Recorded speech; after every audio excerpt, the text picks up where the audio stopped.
চাপৰত অব্যাহত গৰু চোৰৰ সন্ত্ৰাস গৰু চোৰে এতিয়া নিদ্ৰা হৰণ কৰিছে চাপৰৰ বিভিন্ন অঞ্চলৰ গঞাৰ নিশা হলেই গোহালিৰ পৰা গৰুলৈ উধাও হয় চোৰ এইবাৰ চোৰে চাফাই অভিযান চলালে চাপৰৰ মৌৱাটাৰী আৰু খৰিদা গোসাঁই এলেকাত পুৱাৰ ভাগত গোহালিত গৰু নেদেখি হতবাক হৈ পৰে গৃহস্থ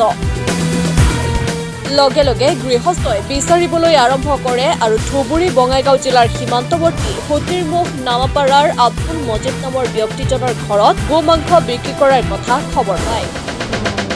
ততোকৈ গৃহস্থই আব্দুল মজিদৰ ঘৰত উপস্থিত হৈ গৰুটোৰ মূৰ আৰু ভৰি দেখি নিজৰ গৰু বুলি চিহ্নিত কৰে কিন্তু উক্ত স্থানত গৃহস্থক উপস্থিত হোৱা দেখি মৌৱাটাৰী গাঁৱৰ সাজিদ আলী উৰফে চিকু নামৰ লোকজনে মূৰ আৰু ভৰিলৈ পলায়ন কৰে আনফালে গৰুৰ গৰাকী আব্দুল মজিদৰ ঘৰত উপস্থিত হোৱাত পৰিয়ালৰ লোকে বিভিন্ন ভয় ভাবুকি দিয়াৰো অভিযোগ উত্থাপিত হৈছে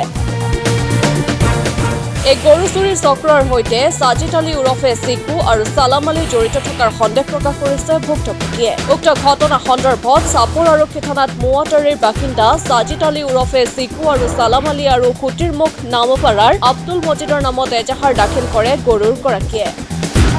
ঘটনা সন্দৰ্ভত ইতিমধ্যে চাপৰ আৰক্ষীয়ে আৰম্ভ কৰিছে তদন্ত সুভাষিনী বৰ্মন ঘৰ এই খৰিতা গোসাই গাঁও আস্তাৰ ইফাল যোৱা ৰাতি গৰু হাৰাইছে কৰজ গৰু জাস্তি গৰু গোৱালি ভাড়া গোৱালি তালা মাৰা আছিল তালা মাৰাই আছে বেৰা ভাঙিয়া সোমাইছে সোমাই পাছে দুৱাৰ ভাঙিয়া ওলাইছে আমি সন্দেহ ওই ছাড়ার কাহিনী বুঝলাম চোর ধরা পড়ছে মারো যে ওই একই রাতি তাহলে তাই নিছে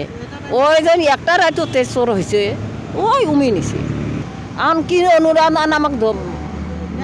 হ্যাঁ ওরে বিচারটা আমি চাং মোৰ নাম হ'ল আজাদুল ইছলাম গাঁও মৌৱাটাৰী ৩ নম্বৰ ৱাৰ্ড আমাৰ গোহালিৰ পৰা এটা গৰু হৰাইছে যোৱা ৰাতি গৰু হৰাইছে গৰু হৰাতে আমি ৰাতিপুৱা দেখোঁ গৰু নাই তাৰপিছত আমি এই নামাপাৰা চতুৰ্মুখৰ কিবা এটা কচাই আছে তাৰ ঘৰত গ'লোঁ যা কচাইটোৰ নাম হ'ল আব্দুল মজিদ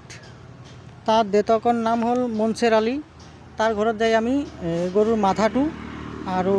ভৰি চামৰাটো পালোঁ তাৰপিছত এই সাজিদ আলী ওৰফে চিকু সি মাথাটো লৈ গুচি গ'ল আৰু দুটা মানুহ আছিল সিহঁতেও গুচি গ'ল যোৱাৰ পিছত আমি ক'লোঁ এইটোতো আমাৰ গৰু হয় সিহঁতে আমাক দা বঠি লৈ কাটিব আহিল আমাক আৰু পাত্তা নিদিল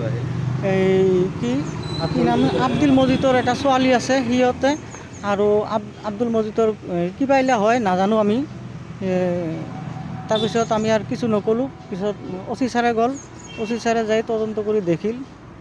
আমাৰ এটাই অনুৰোধ আমি থানাত এটা ইজাহাৰ দিলোঁ যাতে অচি ছাৰে যাতে এইটো ভালকৈ